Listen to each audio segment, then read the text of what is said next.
contenidos en los considerandos del Código de Trabajo, su naturaleza jurídica, que es buscar la esencia, si es parte del derecho público, si es parte del derecho privado, qué dicen los tratadistas al respecto y qué recogen esta legislación. Luego los puentes de derecho, que ustedes ya lo vieron precisamente en el derecho común, pero sin embargo hoy lo vamos a ver un poco diferente. Y la interpretación, que yo me tomé la molestia acá de ver todos la mayoría de sistemas de interpretación para nosotros llegar al final, que es el indubio pro operario. Hoy vamos a ver un poco de antecedentes, antecedentes históricos. Vamos a ver la historia del derecho del trabajo. Por supuesto, antes de existir el derecho del trabajo, existió el trabajo como tal. Los principios, que lo vamos a dar en el día lunes en clase presencial. Miramos hoy la naturaleza jurídica, las fuentes y la interpretación. Pero hablando de la historia del derecho del trabajo, vamos a ver su nacimiento, vamos a ver la historia en Guatemala, diversas denominaciones, definiciones y la importancia que tiene precisamente este contenido del programa, que son sus objetivos generales y específicos. Hablando del nacimiento del derecho del trabajo, por supuesto, para siempre respetar los derechos de autor, nosotros ahí le estoy indicando yo más qué consulta fue la que hicimos. Y, por ejemplo, esto pues ya lo vieron ustedes en algunos cursos anteriormente, que hablaba de la comunidad primitiva, hablaba del sistema feudal y, por supuesto, todo el proceso de la industrialización. En la comunidad ejecutiva pues encontramos Federico Engels, que es el que más escribe al respecto. Ahí encontramos el salvajismo, la barbarie y la civilización. Por supuesto, cada etapa del ser humano va a tener sus avances, su evolución, ¿sí? Entonces, en el salvajismo, siempre yo trato de resumir esto porque para que no nos cueste para efectos de examen, precisamente en el salvajismo, según Federico Engels, dice que es la infancia del género humano. El principal progreso en esta época es la formación de un lenguaje articulado.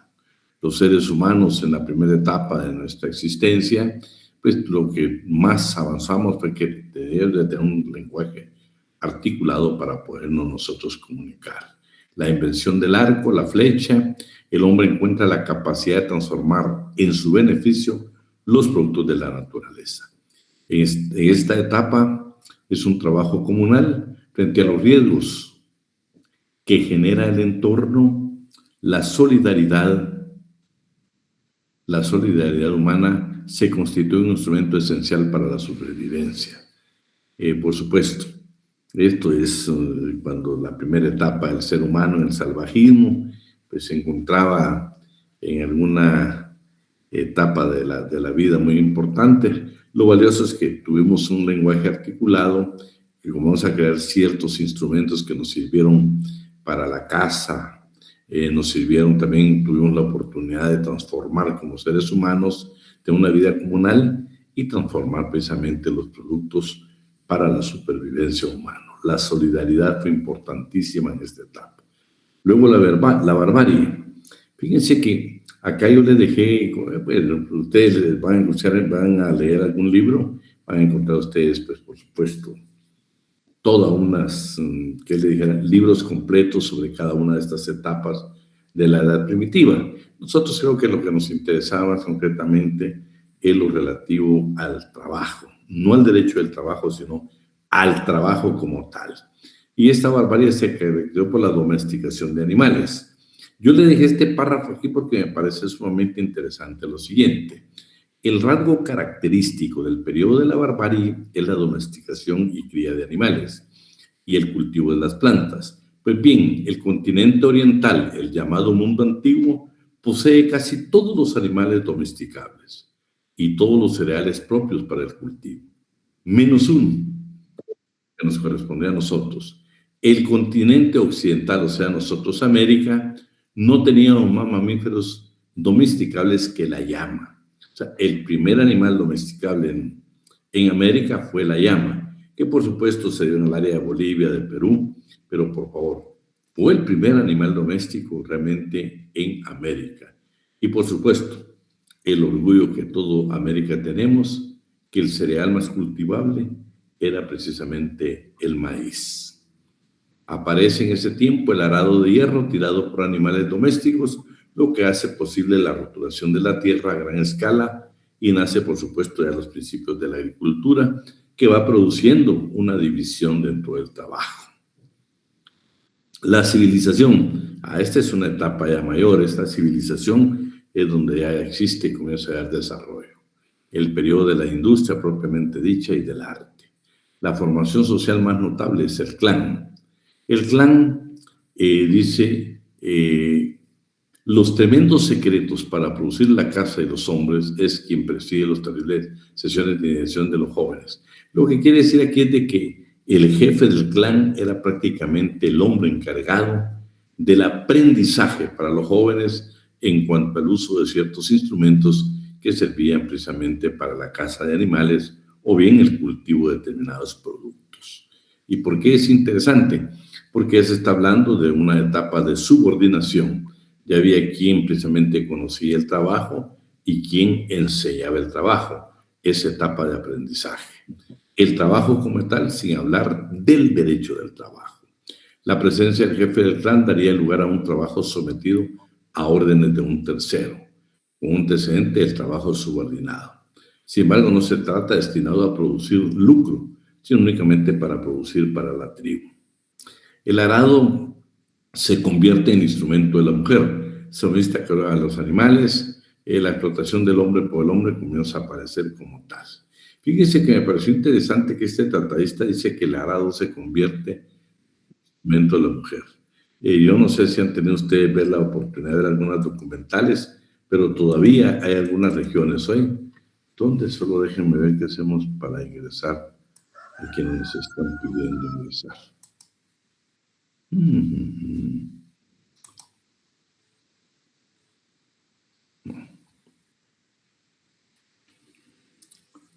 No sé cómo hacemos acá para poderlos ingresar. Bueno, lo lamento que no puedo ingresar a quienes intentan ingresar hoy. Entonces vamos a tratar de comenzar, dejar unos 5 minutos. Lo lamento, por favor, que no me aparece aquí cómo hacerlos ingresar hoy. Mis disculpas para los que quieren ingresar y no.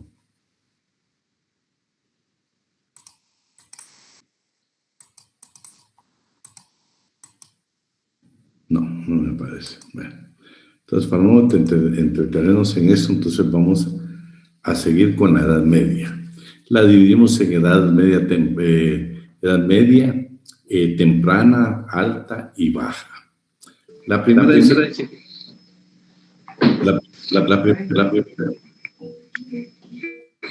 ¿Qué pasaría acá?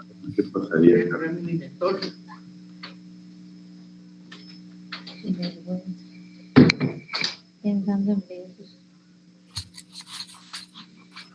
Compañera Jaide, ¿tiene encendido el micrófono? Solo déjenme ver qué hacemos acá.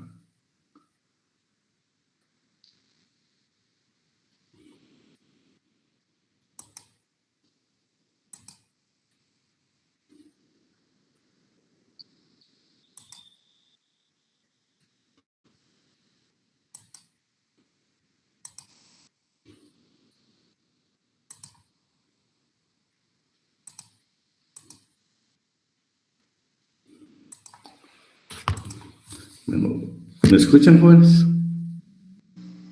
Sí, se le escucha. Sí, licenciado. No sé por qué voy a intentar otra vez a ver si logramos para que no salga ese eco, a ver si se puede. Si no, pues lo vamos a hacer sin el material,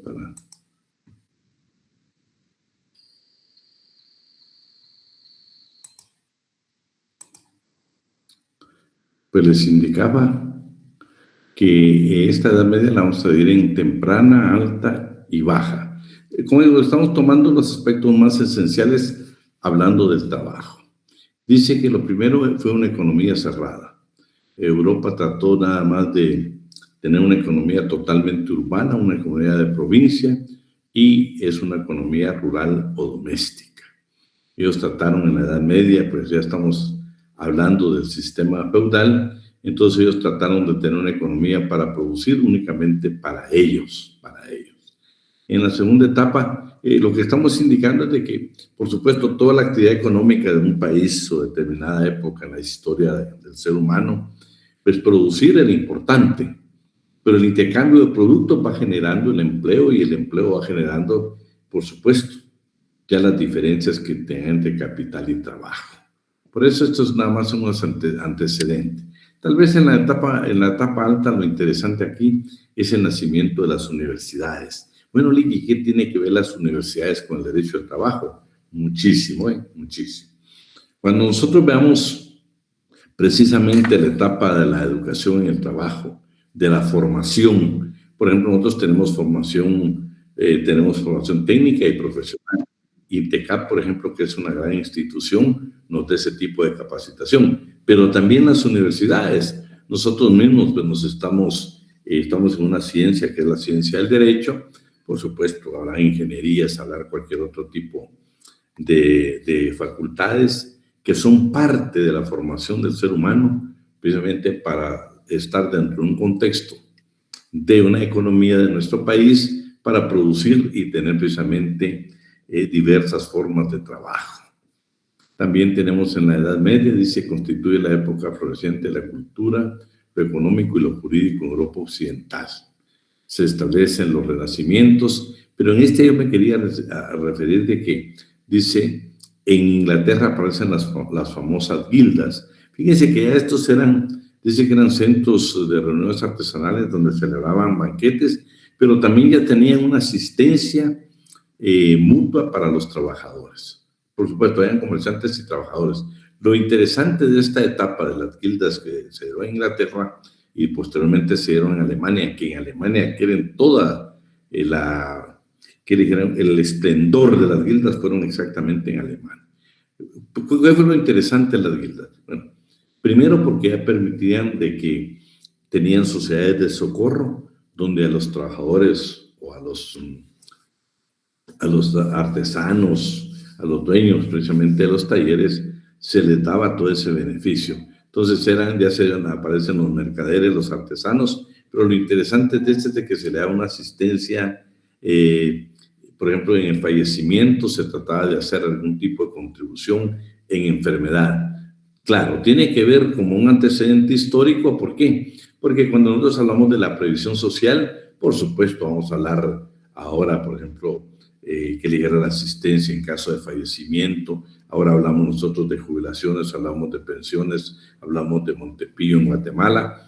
Y lo interesante es de que ya muchísimos años atrás, ya parte de la civilización estaba precisamente observando que en el trabajo se producen accidentes, se producen enfermedades y que era necesario, aunque no estuviera legislado, poder tener algún tipo de institución para poder favorecer a la clase trabajadora. Y luego tenemos las corporaciones a escala gremial, ¿sí? Y todo este material yo se lo voy a enviar, ¿eh? El aprendiz capaz de transformar en compañero, pues eso es el maestrado. En general, lo que queremos hablar nosotros de esta etapa, precisamente, que aparecen las corporaciones de oficio. Era el primer sistema, si yo le preguntara a usted, el primer sistema realmente que da origen a la asociación de trabajadores fue la corporación de oficios. La corporación de oficios, ustedes saben que está integrada por lo que era el aprendiz, el oficial y el maestro. Pero ya había una división de trabajo.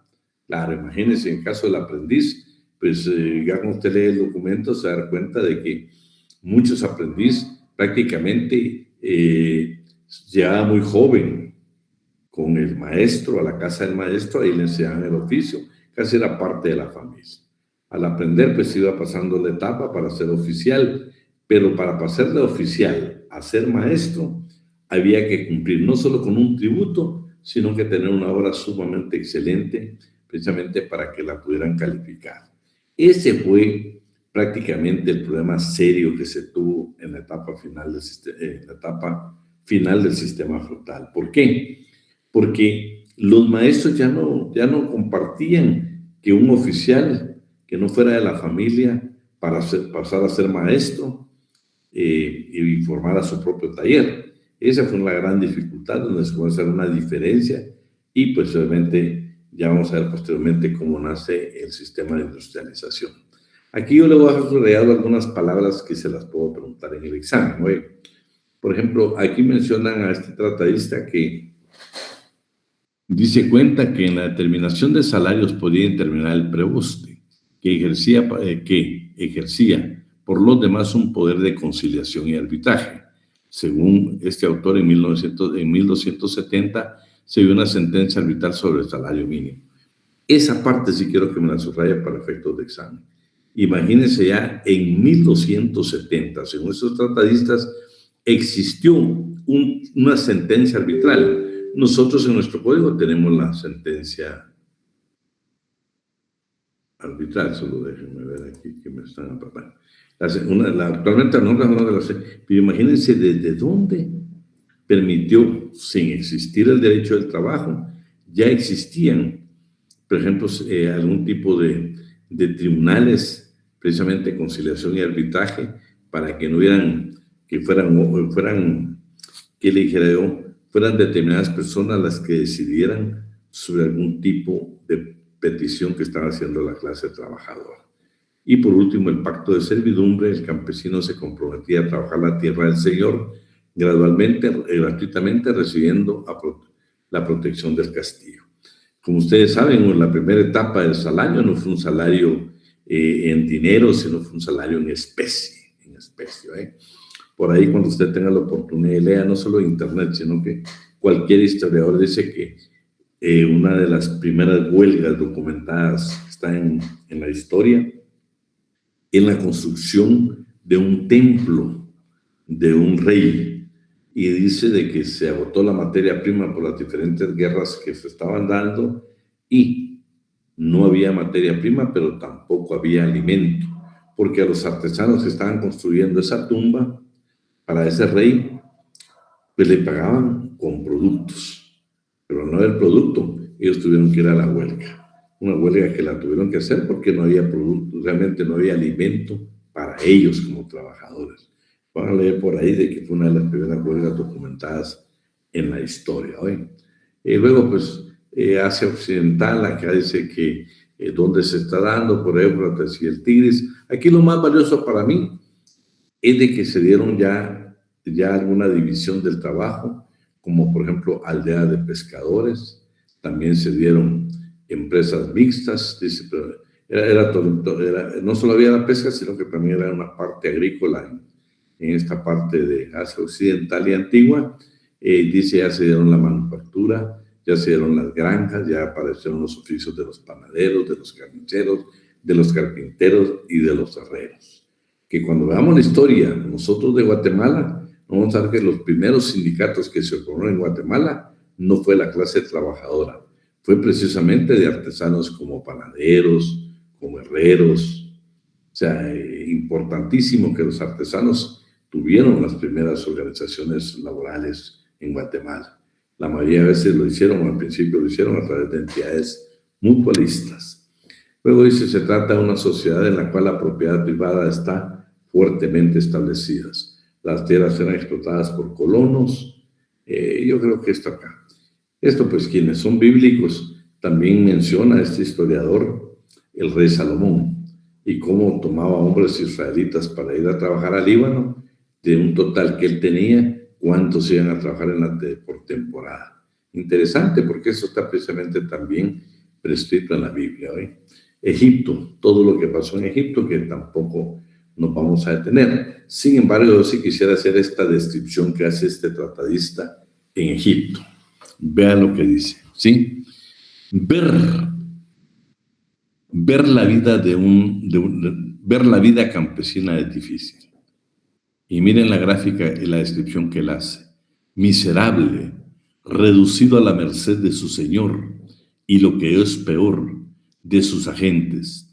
Demasiado pobre para poder instruirse, demasiado pobre para escribir su nombre, siquiera en una modesta estela.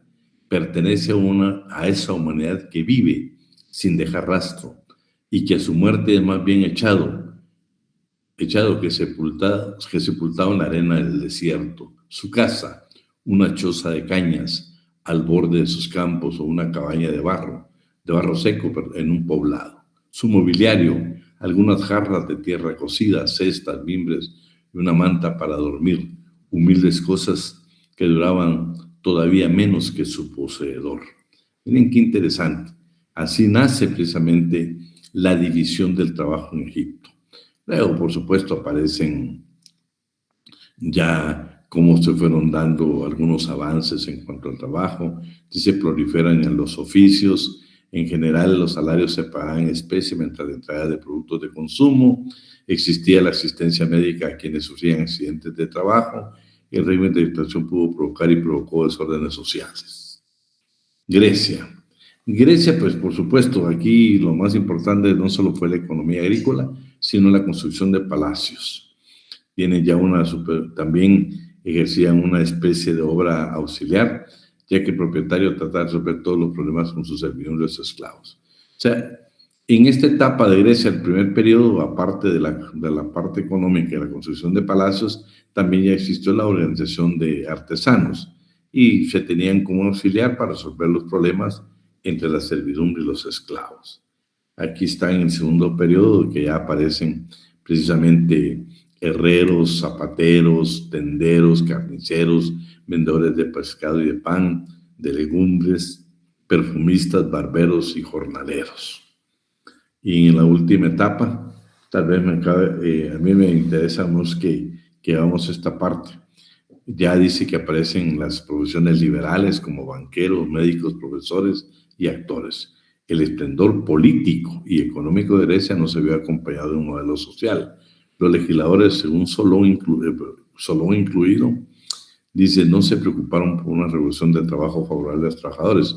Cabe mencionar que en esta etapa el filósofo Aristóteles consideró como ética la esclavitud. Esos tratadistas Aristóteles hace una crítica muy severa, porque aparte, por supuesto, era un filósofo que hoy ustedes saben de que es parte de lo que nosotros tenemos que ver como estudiantes del derecho, pero estos tratadistas dicen que Aristóteles consideró como ética la esclavitud. Esa es una de las críticas más fuertes precisamente que se le hace a este filósofo. Luego, en Roma, que le dejamos la primera etapa, la vida agrícola, la segunda, la fundación de Roma, la tercera, el Alto Imperio, que existe el trabajo agrícola con muy poca actividad industrial, y la cuarta, que se encuentra en una política social. Yo no me voy a detener mucho en esto, todos es un documento que se los voy a enviar. Lo que sí quiero pedirles es de que yo le dejo a usted ahí en negría lo que me interesa para efectos de examen en esta parte de este documento. La aportación fundamental de Roma a la organización del trabajo, más allá de su trascendencia política, militar, jurídica y artística, se encuentra en la organización de los colegios de artesanos. Tuvieron cierto relieve político los colegios integrados por carpinteros, obreros del bronce y el cobre, tocadores de flauta, tocadores de trompeta. Dice que ya había división entre jóvenes y ancianos. La estructura de los colegios era vertical. Estamos hablando de Roma y eso se lo puedo preguntar porque lo tengo con negría hoy. La primera categoría era formada por los colegiados, generalmente hijos de un artesano de la misma profesión, yerno o heredero o simple candidato.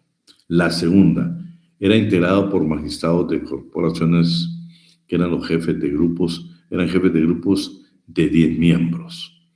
Y por último teníamos los jefes ejecutivos de la corporación, que eran los patronos, ¿sí? Y los jefes honorarios de las corporaciones. Y la ley Julia, que abolió los colegios. Fue una ley que aparece, bueno, están los colegios están tomando auge, entonces hubo necesidad, el sistema de crear una ley como la ley Julia, que abolió este tipo de colegios para que los trabajadores y los artesanos no tuvieran ningún tipo de organización. Yo les quisiera suplicar que vamos a anotar la famosa ley Julia para que nos quede para efectos de examen. ¿Por qué? Abolió los colegios de artesanos. O sea, toda esa estructura de organización que se estaba creando antes de la industrialización, precisamente en Roma, sí, aquí está. Esta ley Julia abolió todo ese tipo de colegios. Los suprimió, le quitó todos los derechos que podían tener.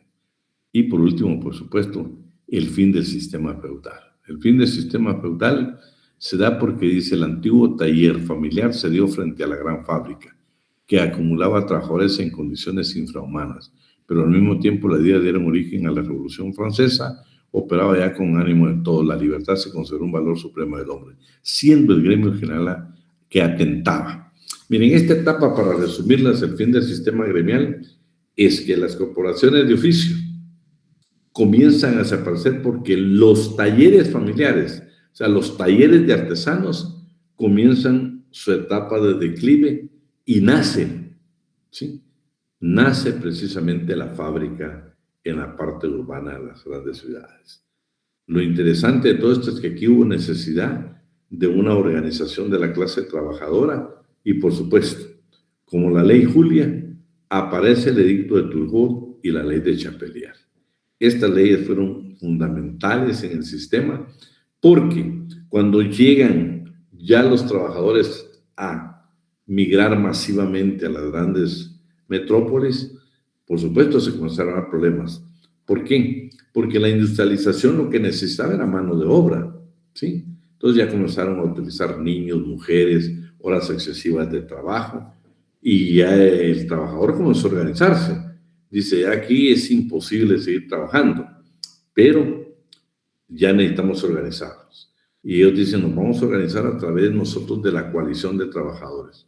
Por eso dice, bueno, el sistema dice, tenemos que aplicar algún tipo de ley para evitar que el trabajador se esté agrupando, se esté reuniendo para defender derechos, porque eso va a limitar el avance del sistema de industrialización.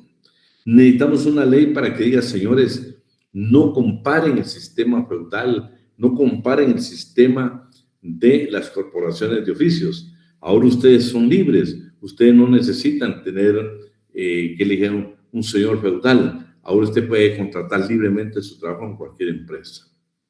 Entonces necesitaban una ley que precisamente abolió totalmente las corporaciones, y otro que no solo abolió las corporaciones, sino también les dijo, señores trabajadores, ustedes no pueden estar asociándose para defender intereses, ¿sí? Esa fue la ley de Chapelier y el edicto de Turgot, ¿sí? Pero para efectos de examen yo se lo puse en negrilla porque se lo voy a preguntar. Entonces dice, en primer lugar aparece la prohibición consagrada en el edicto de Turgot. Apoyaba la libertad del ejercicio de comercio, artes y oficios, a cada quien como le pareciera adecuado. Entonces el edicto de Turgot lo que dijo, señores, ustedes aquí tienen la libertad de trabajar para la empresa que ustedes quieran. Necesitamos trabajadores para el inicio de las fábricas y entonces vamos a desaparecer totalmente el sistema feudal. La ley de Chapelier también prohibió la corporación de oficios. O sea, no permitían, o sea, estamos en la transición de un sistema a otro y bueno, señores, necesitamos que desaparezca el sistema feudal. Necesitamos quitar totalmente, no puede haber en el mundo únicamente producción agrícola de artesanos. Ya aparece la industria como tal, ya necesitamos fábricas y por lo tanto necesitamos leyes que nos permitan avanzar. No importa que se tratara en contra de la clase trabajadora. Eso vamos a encontrar en la primera parte de la industrialización. La industrialización es lo que estamos hablando, ¿eh? Aparece la fábrica como tal, se concentran los trabajadores en las partes urbanas y ya comienza a generarse. Trabajo excesivo para menores de edad, vamos a ver para mujeres y vamos a ver excesivas jornadas de trabajo. Ustedes saben que hasta el día de hoy en Guatemala tenemos algunas prohibiciones para los menores de edad. Por ejemplo, ya medio platicamos el primer día de clase que tenemos otros casos como, por ejemplo, que los menores de edad se les reduce la jornada de trabajo. Tampoco pueden trabajar en una jornada nocturna y tampoco pueden laborar tiempo extraordinario. No pueden laborar tiempo extraordinario. Las mujeres, por su condición física, también tienen limitación en cuanto a las jornadas de trabajo. Entonces, las vamos a desarrollar en su oportunidad. Pero vean, todo este proceso de industrialización por supuesto, aparece la Organización de la Clase Trabajadora y aparece la Asociación Internacional del Trabajo. Cuando ustedes escuchan hablar de Carlos Marx, precisamente lo van a encontrar cuando ustedes lean todo lo relativo a la Asociación Internacional del Trabajo, lo van a encontrar a él como uno de los miembros que fundó. Pero dentro de los congresos, que estamos hablando de 1864, vean lo que pretendían ya esta Asociación Internacional del Trabajo. Quería que ya a nivel mundial, a nivel internacional, se promulgaran leyes, no solo para un país, no, que fueran de carácter internacional. ¿Y qué es lo que pretendían ellos que se legislara? Sobre la jornada de trabajo para un máximo de 8 horas para adultos. Prohibición del trabajo para los menores de 14 años. Reducción de la jornada a 6 horas para ambos sexos. Supresión del trabajo nocturno. Prohibición del trabajo a las mujeres en todas las ramas de la industria. Supresión del trabajo nocturno para mujeres y obreros menores de 18 años. ¿Sí? Supresión del pago en especie. Supresión de las oficinas de colocación. ¿Sí? Vigilancia en todos los talleres y establecimientos industriales a través de inspectores pagados por el Estado. Miren, ya desde esa época se estaban pidiendo estas reivindicaciones que, por cierto, yo les digo, todavía nosotros seguimos en Guatemala, alguien que también no entiende el derecho del trabajo, pero, por ejemplo, las agencias de colocación de empleo están prohibidas en Guatemala actualmente. Claro, aquí era una petición que se había hecho, imagínense, en 1864 comenzaron a hacer todas estas peticiones a nivel internacional, pero Guatemala ratifica convenios y actualmente existe prohibición para las agencias de colocación. O sea, usted como estudiante de Derecho no me puede decir, Lic, voy como, ¿qué le dijera? Como emprendimiento, voy a aperturar una agencia de colocación. Yo voy a poner con unos compañeros y vamos a ver dónde están ofreciendo trabajo y nosotros se lo vamos a ofrecer a quien los guatemaltecos que lo necesitan. Eso está totalmente prohibido, prohibido. Únicamente se permite en el trabajo del marino mercante. Ahí es la única excepción que tiene nuestra legislación laboral guatemalteca para que puedan darse las agencias de colocación o agencias de trabajo. Es la única que se permite y cuando lo hagamos en su oportunidad se dan cuenta que debe cumplir con una serie de requisitos. Debe cumplir con una serie de requisitos. Les digo esto porque no, ahorita no, pero recientemente yo estaba, precisamente tenía que trasladarme en mi vehículo casi todos los días, exactamente enfrente de la Plazuela Barrio, donde está la parte de la terminal de buses.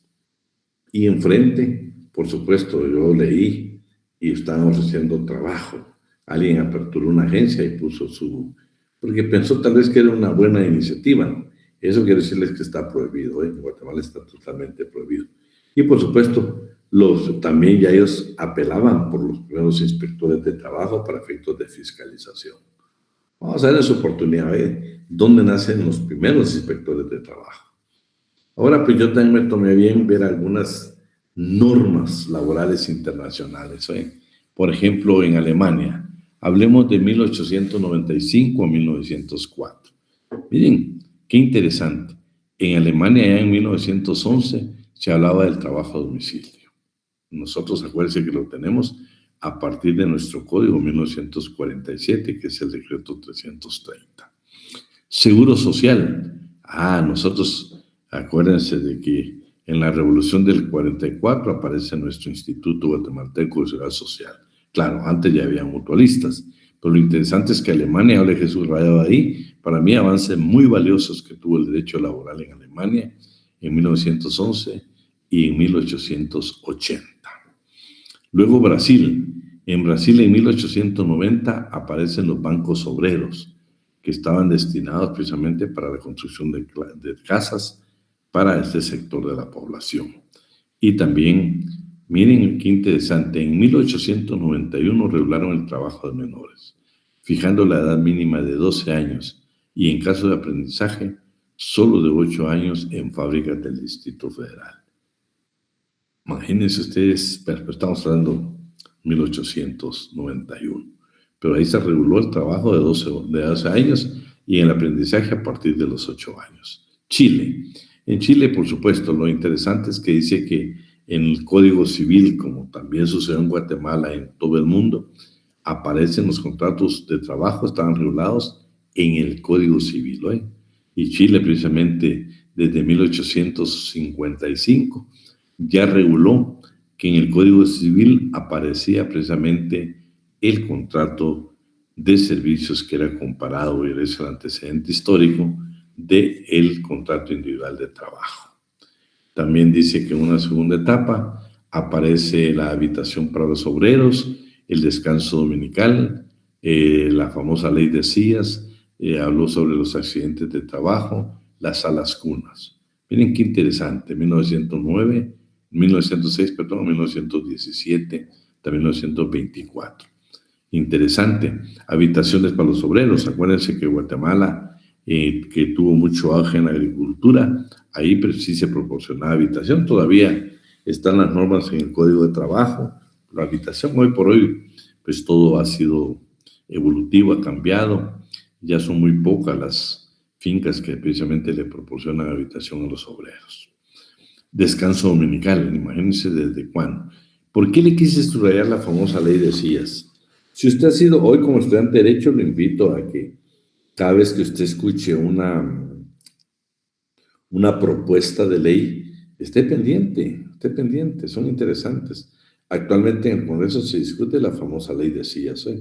Sencillo, es colocar sillas para descanso para los trabajadores en todo establecimiento que existan trabajadores. Esa es la famosa ley de sillas. Imagínense, Guatemala todavía la está discutiendo. Y estos países imagínense, en 1906 ya había legislación sobre las sillas, el derecho a descansar. Si usted quiere el derecho a no permanecer de pie, que eso precisamente iba a beneficiar a la clase trabajadora. En la última etapa habla del seguro obligatorio de enfermedades e invalidez e indemnizaciones por accidentes de trabajo. Habla del Tribunal de Conciliación y Arbitraje y habla también ya de las organizaciones sindicales. Guatemala prácticamente aparece el primer sindicato en 1947. Ahí aparece el primer sindicato. Antes solo teníamos entidades mutualistas. Claro, hay un libro ahí que se llama Breve Historia del Movimiento Sindical Guatemalteco de Mario López Larrade, que a mí me llama mucho la atención, que en 1931 dice que en Cemento Novela estalló una huelga y fue apoyado por dirigentes sindicales. Sin embargo, históricamente en Guatemala, hoy mismo, si usted pide en el registro público de sindicatos cuál fue el primer sindicato legalmente inscrito en Guatemala, le va a variar. Algunos consideran, pero coincidimos en algo, es de la industria del banano, o sea, de la parte del banano en la parte de Izabal. Algunos dicen que ya le denominan ahora actualmente el Sindicato de Trabajadores de la Empresa Bananera de Izabal, pero otros dicen que no, que realmente el primero que se inscribió en 1947 fue el de la United Fruit Company, o sea, la empresa bananera, pero de carácter norteamericano. Pero eso pues lo dejamos por ahí nada más como referencia histórica, pero sin embargo me interesaba que desde 1824 ya Chile tenía estas disposiciones. Colombia, de 1900 a 1945 tenía descanso en días de fiesta religiosa sin remuneración. Fíjense que nosotros, como le va a decir el licenciado Alan cuando hablamos nosotros de los asuetos, todavía en el Código de Trabajo, específicamente en la parte de trabajo de casa particular, de trabajo doméstico, encontró usted la fiesta patronal. Ese día lo tienen como descanso. Claro, ahora son días de asueto, pero ya Colombia también lo reguló desde esa época con un descanso, claro, en ese momento sin remuneración. Actualmente ustedes saben que sí es remunerado. Ya hablaba de la jubilación de los maestros y hablaba el seguro de vida colectivo. Fíjense que este seguro de vida colectivo Yo tuve la oportunidad de estar en un congreso internacional en Europa y hablaban precisamente de los gigantes blancos. Ellos hacían una crítica muy fuerte al Instituto Guatemalteco de Seguridad Social. Países, estoy hablando países de Europa, ese entonces fue en Francia el congreso, y hacían una crítica, porque ellos son de la idea de que el trabajador, mientras esté con determinado patrono, el patrono debe velar por su salud porque le va a producir más. Pero una vez deje de ser el trabajador, pues él tendrá que ver la etapa de su retiro. Entonces ellos son un poco más fuertes al indicar de que le van a pagar muy bien al trabajador. Sin embargo, pues es responsabilidad del trabajador. Nosotros saben que el Seguro Social, pues con todos los defectos que pueda tener el Instituto Guatemalteco de Seguridad Social, pero para muchos trabajadores es de mucha bendición, es de mucha bendición. Hay productos médicos que sería imposible poderlos adquirir hoy. Yo les digo, enfermedades un poco más comunes como la diabetes y otras hipertensos y todo esto, qué importante es el seguro social para la clase de trabajadores, para el obrero guatemalteco como tal. Entonces, en Cuba también me interesa, y esto se subraya porque me fascina preguntarlo en el examen. Hoy apareció la ley Arteaga, que prohíbe, dice, el pago con vales o fichas. En Guatemala también está prohibido. No podemos pagar con vales ni con fichas. Solo déjenme ver, de repente la coordinadora la que quiere incorporarse y yo no la doy.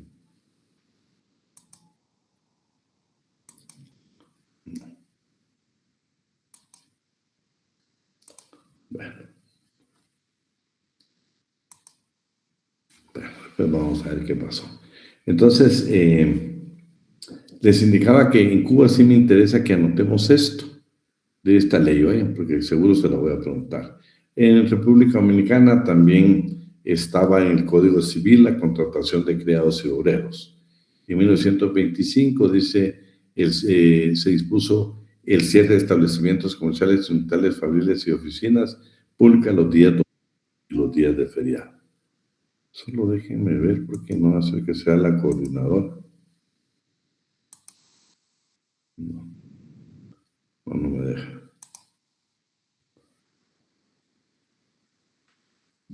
¿Sí ven la pantalla, jóvenes?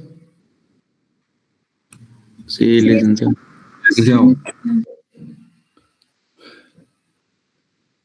Bueno, pues entonces vamos a continuar con... Lamento que no podamos nosotros incorporar, pero bueno, vamos a continuar. Entonces, en República Dominicana se dio ya en 1925, ya fue oficial el descanso los días domingos y los días de asueto. En Guatemala nosotros ya el primer día de clase lo discutimos y se recuerdan que quedamos de que el código dice que nosotros tenemos, después de una semana de trabajo, tenemos derecho a un día de descanso. No tiene que ser el día domingo, La ley dice que puede ser cualquier día.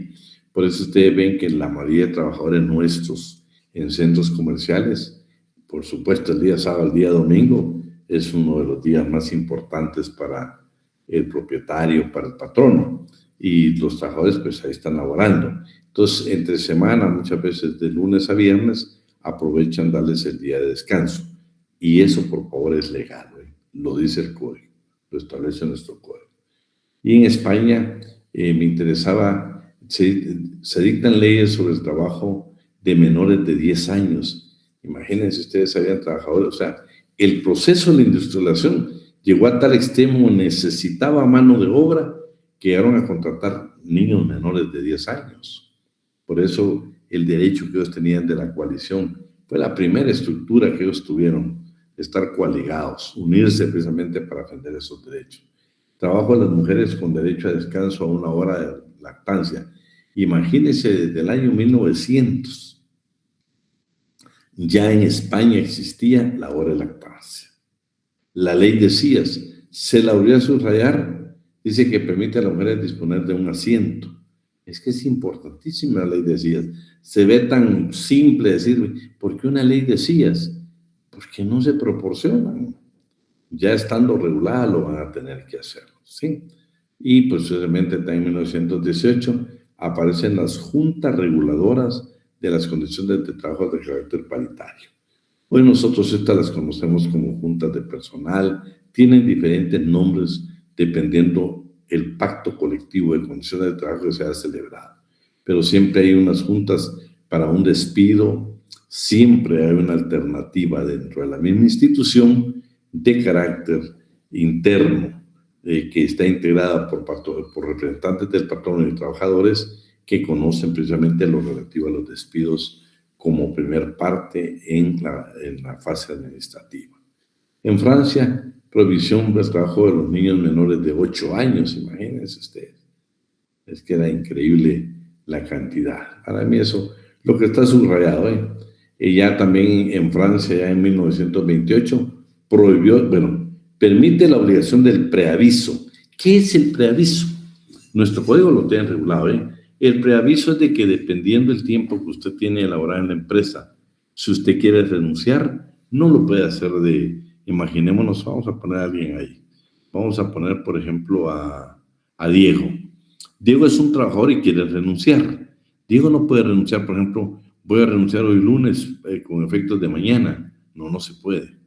Vamos a ver en su oportunidad que dependiendo del tiempo que Diego tiene trabajando en la empresa, con esa anticipación, o sea, con cuántos días de anticipación debe dar el preaviso que se va a retirar de la empresa por renuncia.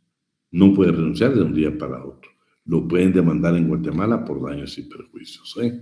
Entonces ya, interesante que el preaviso existía en 1928 y también ya se prohibió el pago en especie. ¿Sí?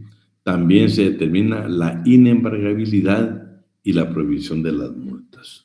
Hablando precisamente de la precisa que en Guatemala todavía siguen aplicando lo relativo al embargo del salario mínimo. Bueno, en Italia dice, aparecen también, corresponde a la fase inicial la legislación social en las leyes en materia de trabajo se presentaban sobre todo como normas excepcionales respecto al derecho común. No estaba bien claro, todavía no había una legislación laboral, sino que la pusieron como una legislación social y precisamente consideraban que eran normas excepcionales del derecho común, o sea, el derecho civil. ¿Sí? También dice que aparece ya la tutela de las mujeres y los niños, aparece el colegio de los prudentes, todo eso se lo dejé subrayado para que usted lo pueda analizar. Yo no me quiero detener mucho en esto porque tenemos tanto que ver de código. Sin embargo, por favor, para efectos de examen, lo que yo le dejé subrayado o le dejé con negrillas es lo más valioso que hay que estudiar para efectos de examen. En México, 1906-1907, ya regularon los relativos accidentes de trabajo. También en 1915 ya está el Consejo de Conciliación y Arbitraje. Pero lo más valioso, lo que quiero que esto sí se lo voy a preguntar. 1917, la primera constitución en América Latina que reguló el derecho del trabajo como tal fue en México en 1917. Anótelo bien. El primer país en América que reguló constitucionalmente derechos laborales en su constitución fue México en 1917. Eso sí quiero que note porque se lo voy a preguntar. Es que este dato es muy interesante. México fue el primero que constitucionalmente reguló el derecho del trabajo en su constitución a partir de 1917. Luego Panamá. Ustedes saben que Panamá ya venía el problema del canal y pues le dejé subrayado ahí algunos tipos de referencias que se tienen en cuanto al trabajador. Más que todo, pagos especiales en la jornada extraordinaria, preferencia en el empleo de trabajadores nacionales y requisito que al menos el 50% de los trabajadores en las empresas fueran panameños. Quiero decirles que en Guatemala también, para contratar extranjeros hay límites, tanto en salario como en número de trabajadores. Lo dice nuestro código, lo vamos a ver en su oportunidad. Uruguay tiene pensiones por vejez, tiene descanso semanal para el servicio de casa particular o trabajo doméstico, y también tiene la famosa ley de sillas, ¿sí? Venezuela, esto se lo voy a preguntar, por favor tome nota. Reglamento de policía, que incluye capítulos sobre jornaleros y esclavos, sirvientes y jornaleros. Se lo voy a preguntar, ¿en qué país se dio el reglamento de policía como una institución del derecho del trabajo? Fue Venezuela. Bueno, hablando ahora del constitucionalismo social, ¿en qué constituciones se reguló por primera vez? La primera que reguló como principio económico derechos o los derechos y las relaciones obrero-patronales fue Francia en 1848. Esto se lo voy a preguntar. ¿Y cómo lo reguló? ¿Cómo reguló en 1848 Francia el derecho del trabajo constitucionalmente?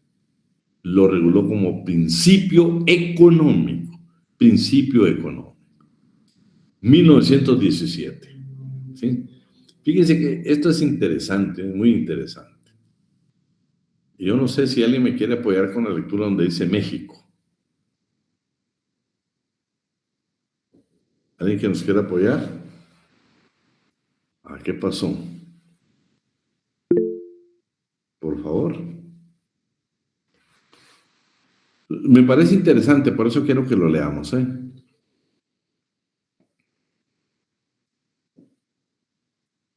¿Estamos, Brian?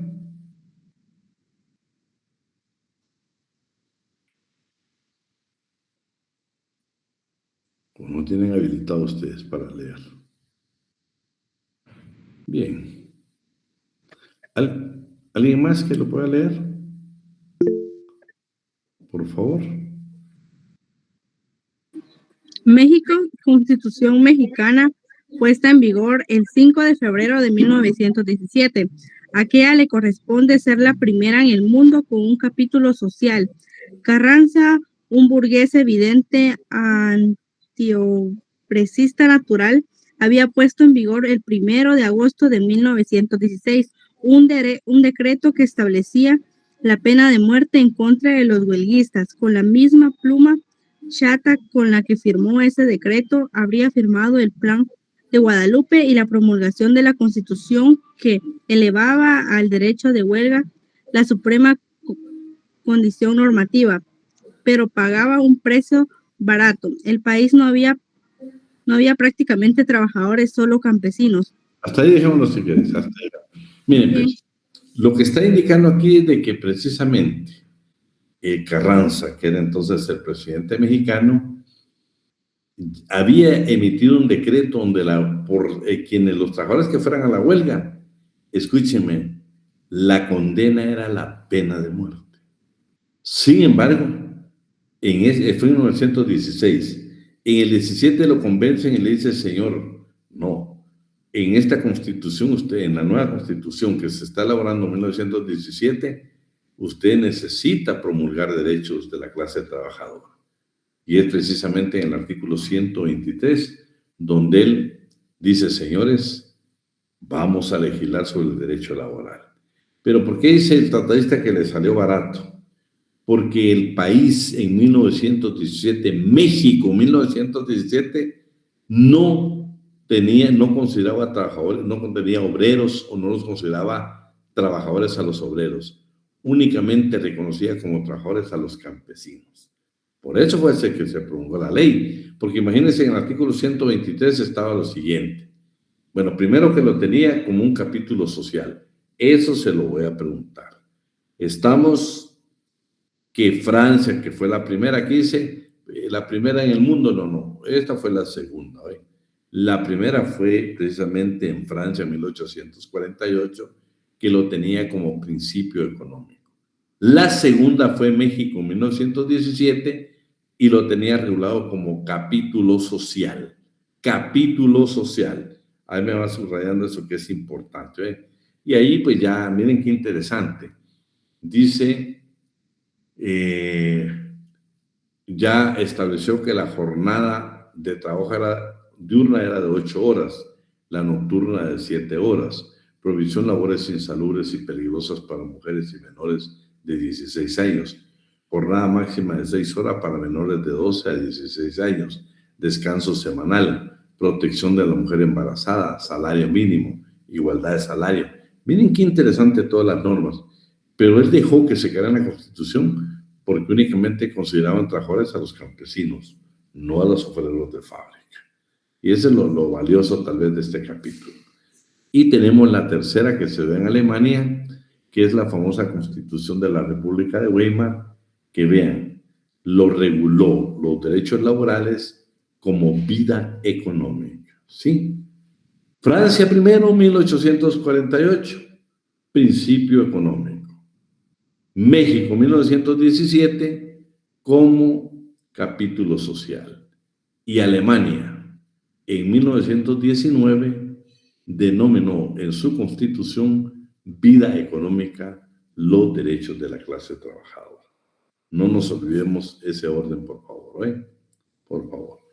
Luego vamos a ver el Tratado de Versalles.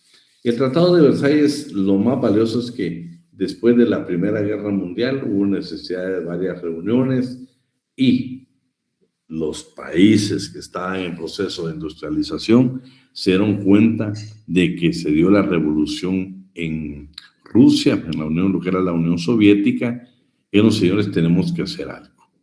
Entonces, primero nace el Tratado de París y luego el de Versalles. Pero el de Versalles, ¿qué es lo que tiene de fundamental?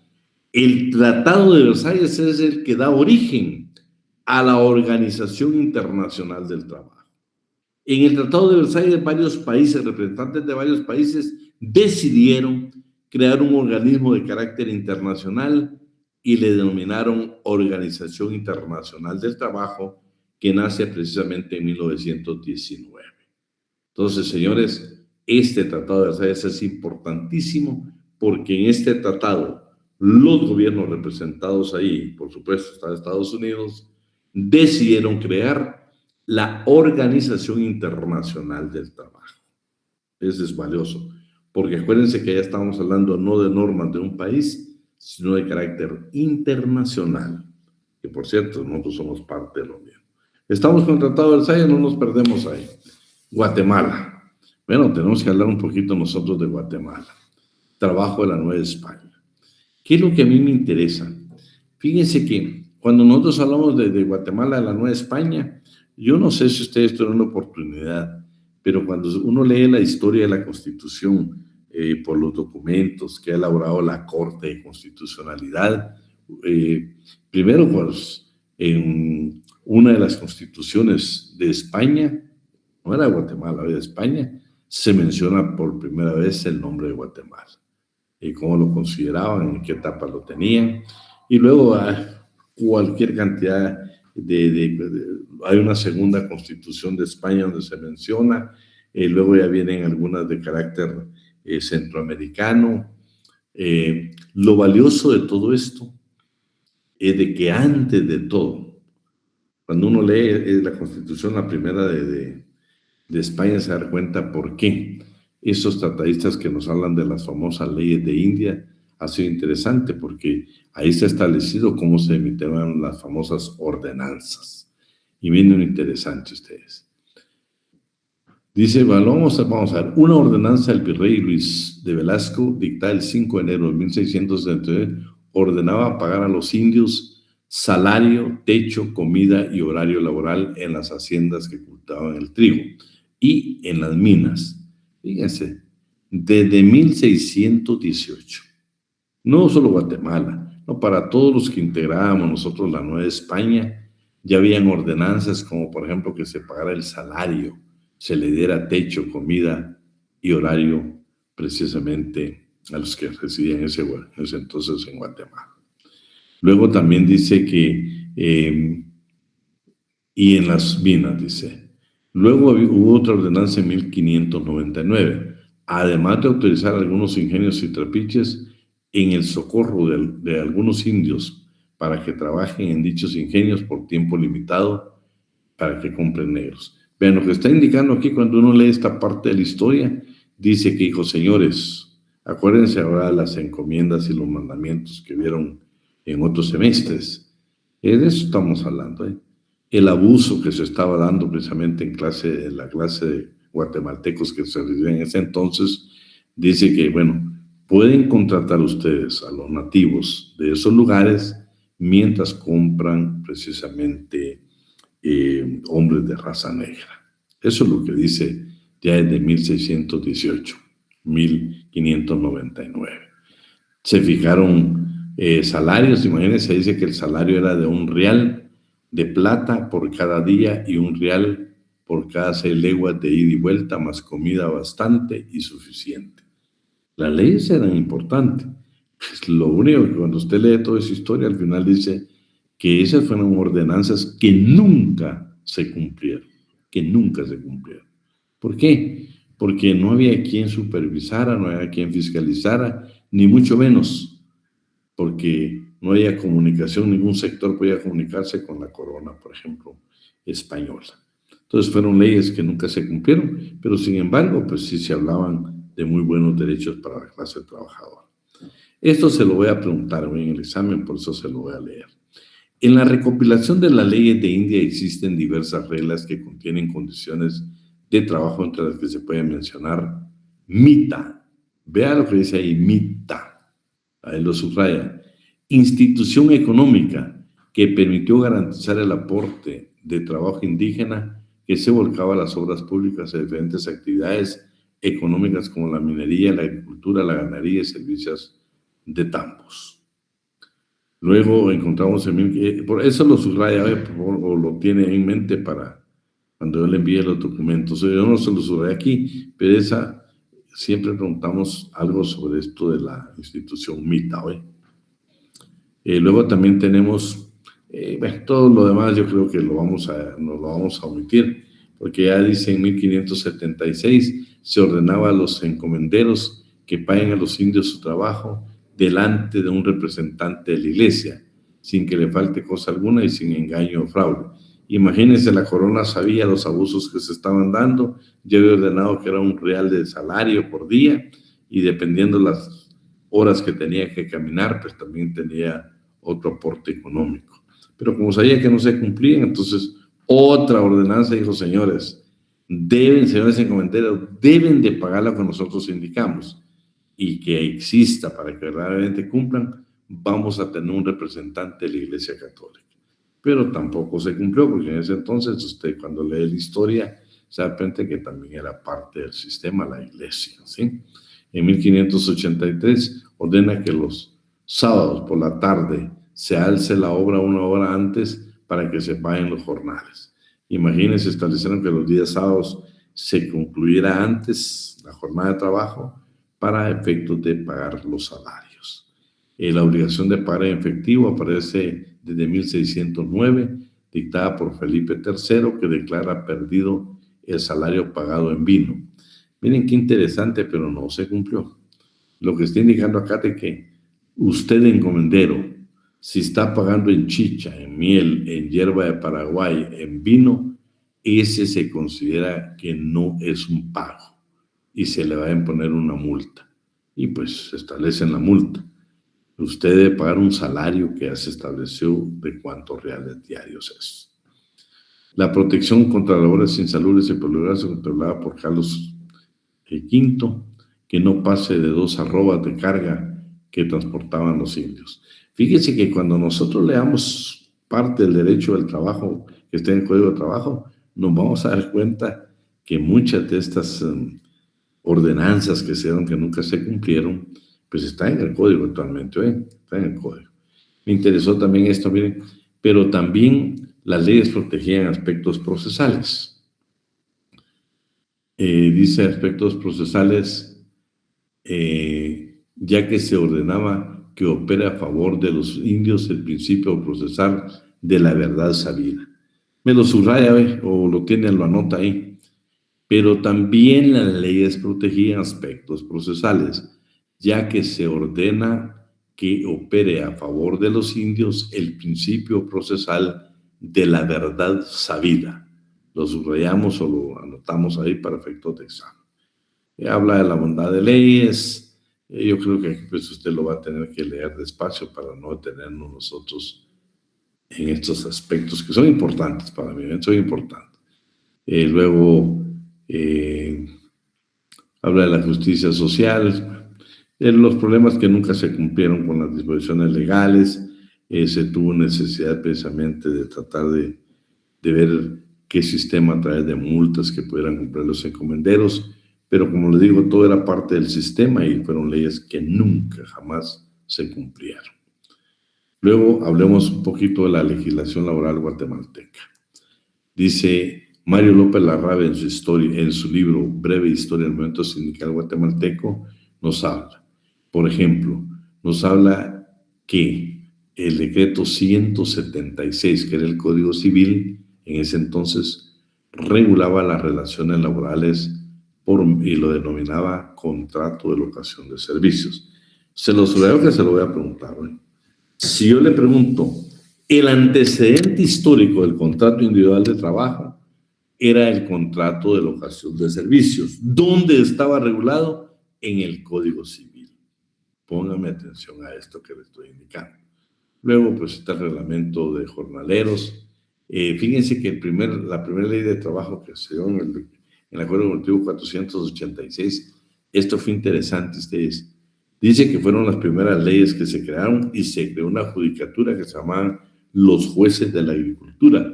Pero cuando usted lee un poco la historia, cuando ve a López Larrabe, se da cuenta de que dice que estos jueces de la agricultura estaban no para juzgar los abusos de los oligarcas del café, no, estaba para protegerlos. Y estas leyes, estos jueces de la agricultura están para juzgar a los trabajadores, para juzgar a los campesinos, no al patrono, sino a los trabajadores. Está la ley protectora de los trabajadores, que también, vamos a ver si nos va a aparecer la primera, el decreto 909, que no creo que esté aquí, pero lo interesante de eso es de que dice que aparece primero el primer departamento de trabajo, que tenía funciones de inspectoría. Imagínense, fue la primera institución del Estado, antes de nacer el Ministerio de Trabajo. Vamos a ver toda la historia del Ministerio de Trabajo, por supuesto. El decreto legislativo 330, que es el primer Código de Trabajo, que entró en vigencia el 1 de mayo de 1947. Y el decreto 1441, que entró en vigencia el 16 de agosto de 1961, que es el actual Código de Trabajo. Esta ha sido una controversia, el problema de gobiernos de carácter civil con gobiernos militares. Realmente el Código de Trabajo nace en 1947 con el decreto legislativo 330. Sin embargo, ya en un gobierno militar, como fue el de Diego Las Fuentes en 1961, dicen, no señores, el Código de Trabajo es el decreto 1441. Si yo le preguntara históricamente cuál fue el primer Código de Trabajo, fue el decreto 330. ¿Sí? Pero claro, usted en una demanda no me va a aplicar el 330. Tiene que indicar que es el actual, el 1441. ¿Sí? Bueno, vamos a ver, tenemos unos minutillos. Fíjense que, ¿cómo se le ha denominado el derecho del trabajo? Se le ha llamado legislación industrial, ¿sí? Este fue el primer nombre que se le atribuyó, claro. ¿Por qué? Porque estamos hablando del proceso de la industria, entonces se le denominó no derecho del trabajo, sino legislación industrial. Pero ustedes saben que es muy limitado y que no es aplicable a una denominación actual. Derecho obrero. Bueno, porque el derecho obrero tampoco va, esto es limitación solo para los obreros, pero ¿qué pasa con los campesinos? ¿Qué pasa con los profesionales? O sea, tampoco llena las expectativas de un verdadero derecho, de una aplicación que sea derecho del trabajo. Derecho social, es demasiado amplio. No hablar del derecho social, estamos hablando del derecho agrario, estamos hablando de todos los derechos. Entonces deja de ser precisamente considerado como tal. Derecho laboral, sí, por supuesto. Ya nosotros le podemos llamar derecho laboral o derecho del trabajo. Las dos disciplinas pues se consideran aceptables y sí que incluye precisamente los derechos de la clase trabajadora. Otras denominaciones se le ha llamado derecho nuevo, derecho social del trabajo, derecho económico social y derecho de los trabajadores. pero lo correcto actualmente, la denominación es derecho del trabajo o derecho laboral. Definiciones. Yo quisiera que... ¿Quién me ayuda ahí, por ejemplo? ¿Alguien que me quiera ayudar? ¿Quién nos apoya? Por favor. La definición del doctor César Es así. es el derecho del trabajo. Es el conjunto de principios y normas que tienen por finalidad principal la regulación de las relaciones jurídicas entre patronos y trabajadores, en referencia al trabajo subordinado, incluyéndose las normas de derecho individual y colectivo que regulan los derechos y deberes de las partes entre sí y las relaciones de estas con el Estado. Bueno, el doctor César Landino Franco fue un profesor de Derecho Laboral de la facultad y uno de los mejores para mí, precisamente en materia laboral. En materia laboral, solo déjenme ver que la coordinadora me esté escribiendo.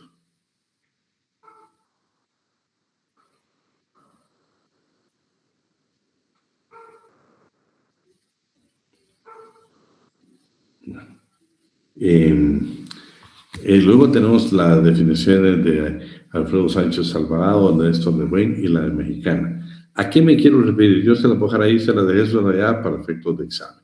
Pero ¿qué quiero yo referirme a esto? Hablar de una definición del derecho del trabajo es sumamente complicado. Posiblemente en un examen final le indique a usted, después de que miremos todo el derecho del trabajo, que usted me dé una definición. ¿Por qué? Porque casi todos los traidistas coinciden en hablar del derecho subordinado. Pero para mí, también el trabajador independiente es parte del derecho del trabajo, ¿sí? Por ejemplo, Guatemala está con la idea de incorporarlo, por ejemplo, a los beneficios de la seguridad social. Entonces, son parte del derecho del trabajo. Ningún tratadista considera, por supuesto, nada lo relativo a este tipo de trabajo. Y, por supuesto, hablar del derecho del trabajo cuando finalicemos el curso 1, yo les digo, ahí nosotros podemos formar nuestra propia definición, ¿eh? Estos autores son importantísimos, especialmente el autor César Landino Franco, que pues él está aplicando algo que pues tuvo la oportunidad de impartir clases y luego pues haber hecho tanto análisis. Entonces yo creo que es una definición muy concreta. Pero para mí la valedera fue la base en la que usted puede elaborar, porque vean, aquí tenemos nosotros que hablar de la previsión social. Tenemos que hablar, por ejemplo, los regímenes especiales. ¿Cómo los aplicamos acá? ¿Cómo los aplicamos? O sea, realmente va a ser importantísimo nosotros poderlo analizar, ¿eh? Bueno, luego otras definiciones. Esto se lo dejé subrayado porque se lo voy a preguntar también, ¿eh? Hay otras definiciones, ¿eh? Está la legislación mexicana que entiende que se entiende por trabajo toda actividad humana, intelectual o material, independiente del grado de preparación técnica requerido para cada profesión o oficio. Pero miren qué interesante, actividad humana intelectual o material, ¿sí? Hay otras definiciones, por ejemplo, definiciones que tienen los fines del derecho. El conjunto de principios, normas e instituciones que protegen, dignifican y tienden a reivindicar todos los que viven en esfuerzos materiales o intelectuales. Cada una vamos a tener, que cada una de estas definiciones las vamos a estudiar nosotros para no detenernos en esto.